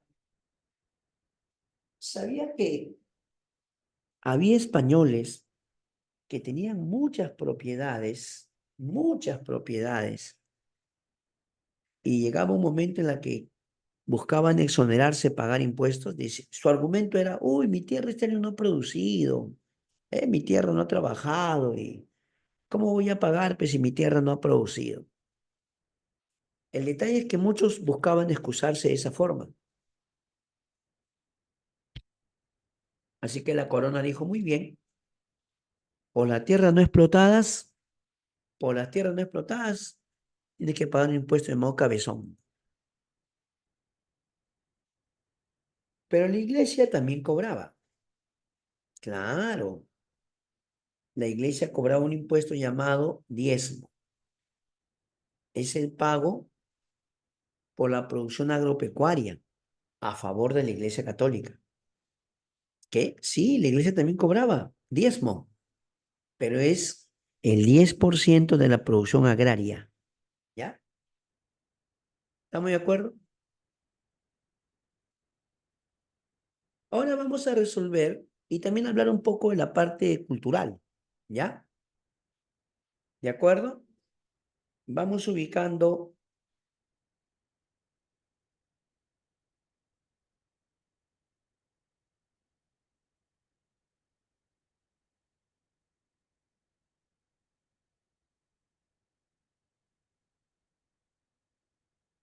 ¿de acuerdo?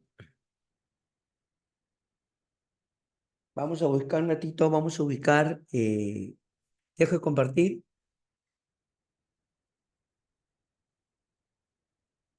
un ratito, por favor.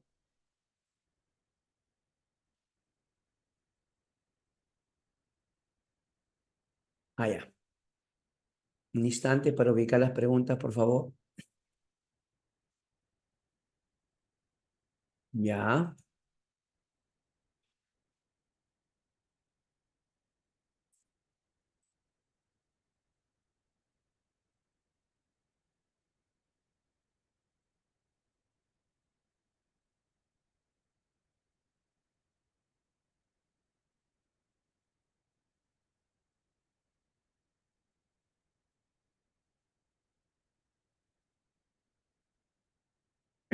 Ya, está bien. Hay algunas preguntas por ahí, ¿no? La mesada tiene que ver con la iglesia. Es como una especie de pago, una especie de dinero que se le da a las autoridades eclesiásticas. La avería es un impuesto para la Armada del Sur, pagan los comerciantes. ¿Por qué? Porque los comerciantes sabían que la Armada del Sur podía ser dañada, destruida para mantenimiento, ¿ya? Eh, Cobos es un impuesto que se da o que tú pagas por cambiar tu oro, tu plata, ¿de acuerdo? Merced de tierras es cuando tú recibes tierras del rey, ¿ya? Y composición de tierras es cuando tú pagas por tierras tomadas ilegalmente. Las intendencias reemplazan a los corregimientos, pero en las reformas borbónicas. ¿De acuerdo? En las reformas borbónicas. La otra semana hablaremos con más detalle. ¿Ya? Ahora sí vamos a compartir las preguntas.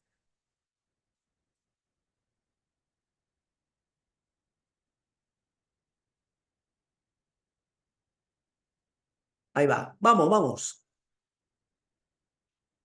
Primera pregunta, por favor. Primera pregunta. Vamos a resolver, a resolver.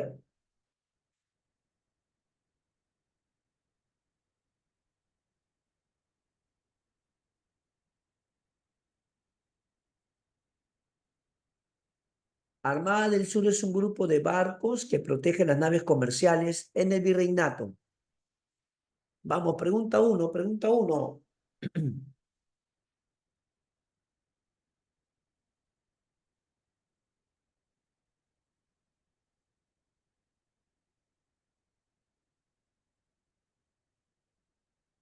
Debido a la inmensidad del territorio colonial, la lejanía de la metrópoli, la diversidad étnica cultural de la población, la corona española estableció una serie de mecanismos para el control de territorios como, claro, pues mira, ¿sabes qué te ayuda a contestar? Esto de acá, ve. Dice la diversidad étnica cultural y por la lejanía. Difícilmente iba a poder mandar tantos funcionarios. Era necesario la incorporación de la nobleza nativa indiana, los caciques, pe, los caciques, ¿me entiendes o no? La incorporación de nobleza nativa indiana es básicamente los caciques, ¿sí o no? ¿Ya? ¿Está bien? La D de doctor para todos. Ya, ahora concéntrate en la pregunta 2, ¿ah? Ya, la uno, la D de doctor. Concéntrate en la pregunta 2. Ahí va. Con paciencia, concéntrese.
En la pregunta número 2, para viabilizar los intercambios comerciales entre España y sus colonias en 1503, fue creada la Casa de Coronación de Sevilla.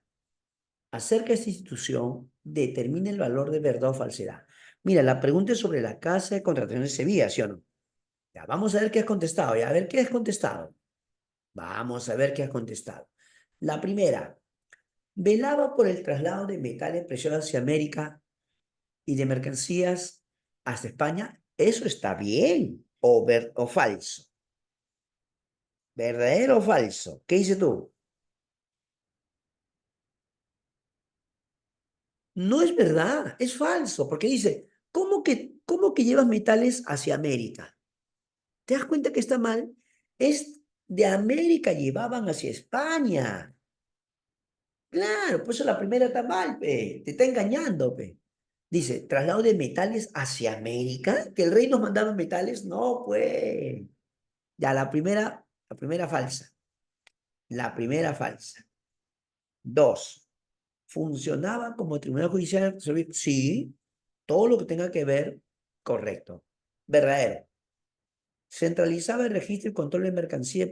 ¿Verdad? ¿Verdad? Pero mira la última. Reventar el monopolio comercial cuya sede siempre fue Sevilla. Hasta ahí está bien. Pero mira qué dice al final. ¿Existió hasta el fin del virreinato? ¿Existió hasta el fin del virreinato? No, porque lo eliminan con la reforma borbónica, hombre. Por lo tanto, falso. La C de campeón, la C de campeón. ¿De acuerdo? Ya. Veamos la que sigue. Te espero, ¿ah? Inténtalo, inténtalo. No te me rindas. Lee tranquilo, lee bien, lee bien. No te me rindas. Acá estoy, te espero. Vamos, vamos, resuelve.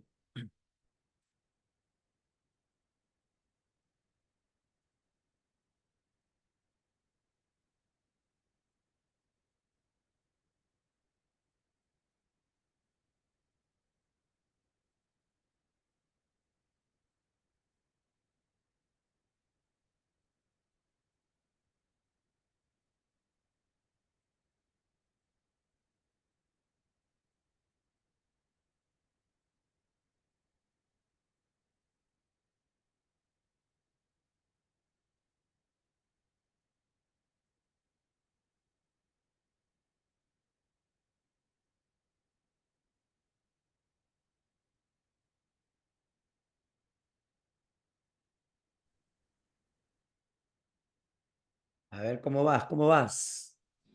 En materia judicial y administrativa, la corona estableció ya que entre sus funciones se encuentra la recepción de apelaciones indígenas. Ya, mira, la primera parte dice que se encargaba de impartir justicia o no. Segunda parte, por otro lado, cumplieron un rol judicial importante por ser primera instancias de las quejas y demandas de la población de las reducciones. Incluso peor dice excepciones y ofertar clandestinamente mercancía a la población activa. A ver, mira la última parte. La última parte dice y ofertar clandestinamente mercancía a la población. ¿Eso quién lo hacía? ¿Quién era el que le daba mercancías? Relaciona, relaciona. Tienes que relacionar. Ah, ya. Comenzamos. Primera parte. En materia judicial administrativa, la Corte estableció la Real Audiencia o las audiencias, ¿sí o no? Y la última parte dice que podía recibir quejas de los vecinos, todo, pero al final dice que clandestinamente ofertaba mercancías. Ya empezó el corregidor. O sea que tu respuesta, ¿cuál era? Vamos, contundentemente, ¿tu respuesta cuál es? La C. La C. Gracias, mis queridos amigos. ¿Ah? Gracias a Andrea, a Lulú, a Soyenka, Brenda, Alison, Renata, Ángela, todos los que están participando, gracias, ¿ah? Profe, se olvidó de mí, discúlpame, ¿no? ¿Cómo me olvidé de ti? Saludos, especialmente a ti. Excelente. Ya, profesor. Saludos para Willy, para Ángela, Cárdenas, todos, a todos, todos, todos, sin excepción. Shirley, profe, para que no se olvidó de mí. Alison, ya. Claudia, Soyenka, todos, a todos mis queridos amigos, mis saludos. Listo. Entonces, la 3 la sé. Uy, la 4 no, profe, no. La 4 está complicada. Lamentablemente, en la pregunta 4 necesitamos hacer una corrección.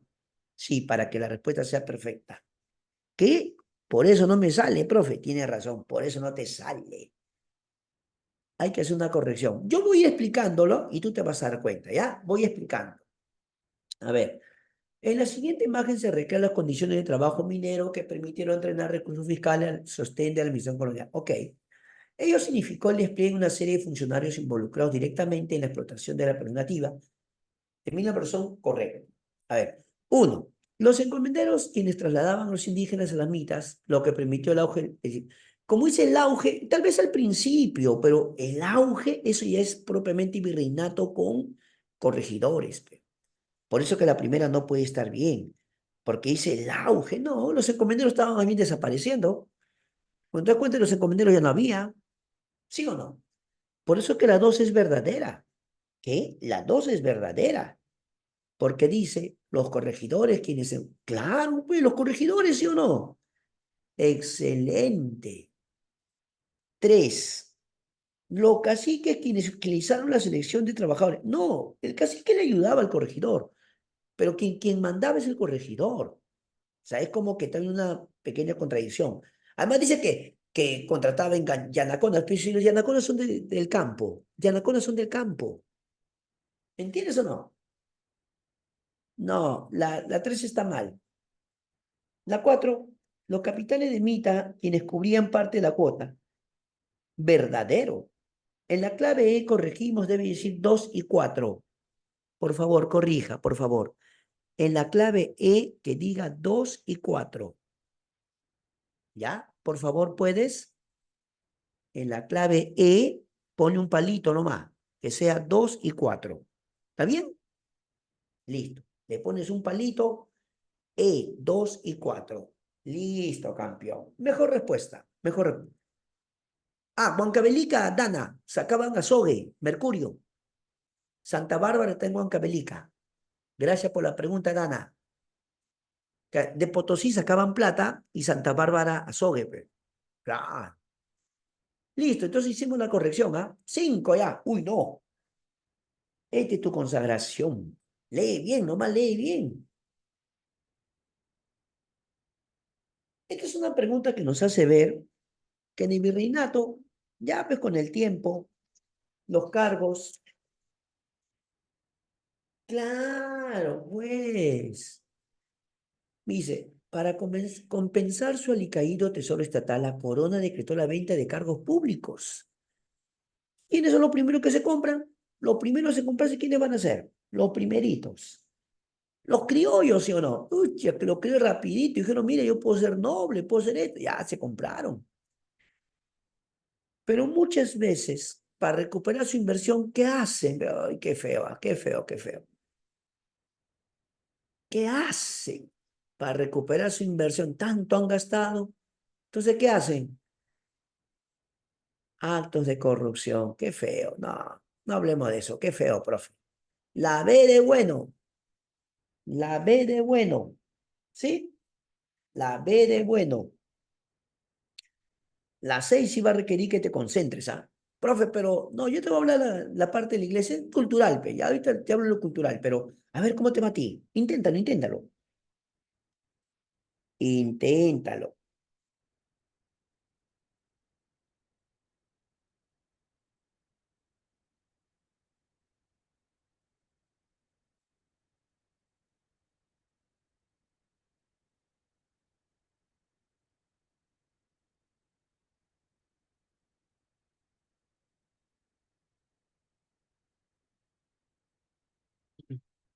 Ya, a ver, como esta es parte cultural, yo te comento, la iglesia colonial estaba subordinada a la corona española, en tal sentido podía absorber funciones que normalmente estaban en manos del clero, ya. Así, durante la conquista, el papado dictó algunas bulas que les permitieron a los reyes de España. Ah, claro. La primera, el derecho exclusivo a evangelizar, sí, verdadero. La facultad de cobrar diezmos, también, ¿verdad? Claro, pe. Tres, el derecho a nombrar candidatos, también. Ese regio patronato, pe. La tres primera también. La cuatro, no. ¿Por qué no? Porque el pase regio es control de documentos, que lo hace la corona. Otra cosa, el pase regio es control de documentos, pero eso lo hace la corona. Por eso no está bien. Uno, dos, tres nomás. La C, uno, dos, tres. ¿Ya? 7. Vamos, vamos, 7, 7. Uy, los perseguían a los pobres indígenas, ¿ah? Los perseguían. A concilio, reunión de sacerdotes, obispos. ¿Ya? Concilio es una reunión en la que se reúnen los sacerdotes, obispos. Una reunión religiosa o de autoridades religiosas. Del catolicismo, claro. Entonces, la campaña para perseguir a los indios que seguían con su fe, aunque ellos llamaban idolatría, ellos así le llamaban, se llama extirpación de idolatrías, las 7 la C, las 7 la C, 8 y a 8. Las ceremonias religiosas, fiestas sagradas, devoluciones populares. Sí, era una costumbre de ellos asociarse en lo que ellos llamaban una especie de hermandad, ¿no? Decían que era una hermandad, pero esa hermandad podía ser, como dice, en torno a un santo, o decían ser muy, muy católicos, muy cristianos, ¿no? ¿Cómo se llamaba esa? Cuando se formaba una institución como una hermandad, como dice, congregaba personas en torno a un santo o una vocación. A eso se llamaba cofradías. Las cofradías. La respuesta la C, campeón. La C, las cofradías. ¿Ya? Y la última, no, este sí tu consagración, ¿ah? Ahí te quiero ver. Vamos, la 9, concentración total.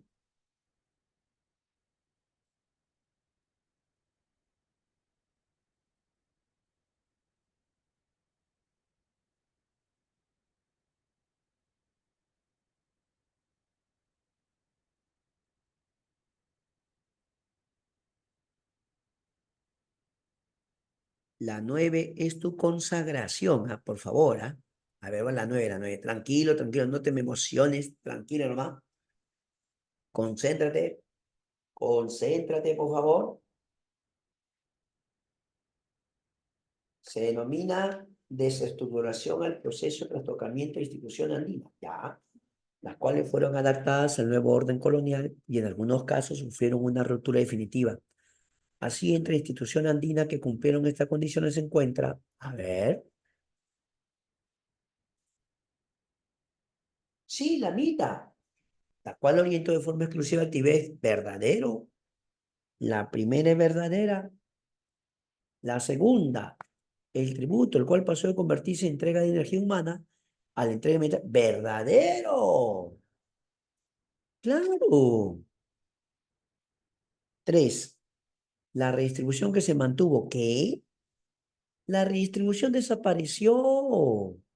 La redistribución es incaica. Nada.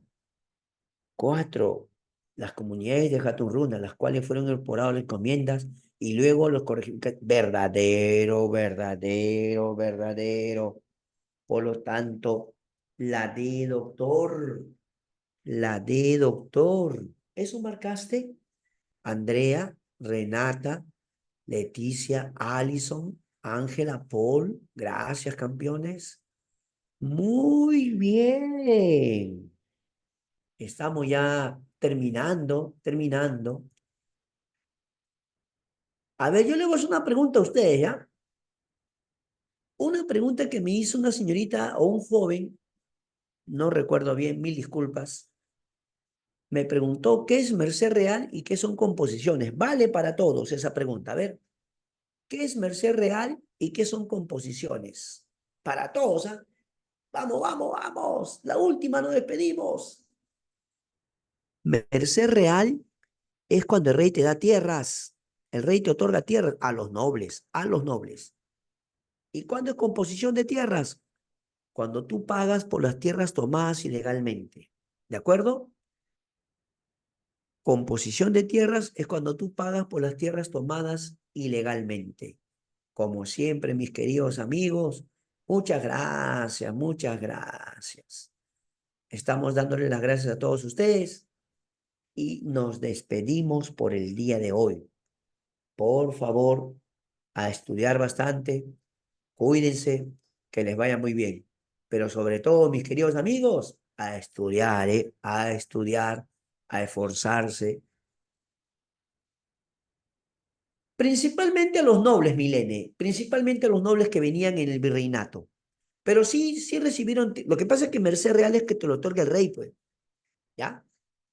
A los conquistadores le dio el mismo Pizarro, ¿sí? Muy bien. Composición es cuando tú pagas por tierras tomadas ilegalmente, ¿ya? Listo, gracias, hasta luego, cuídense, nos vemos.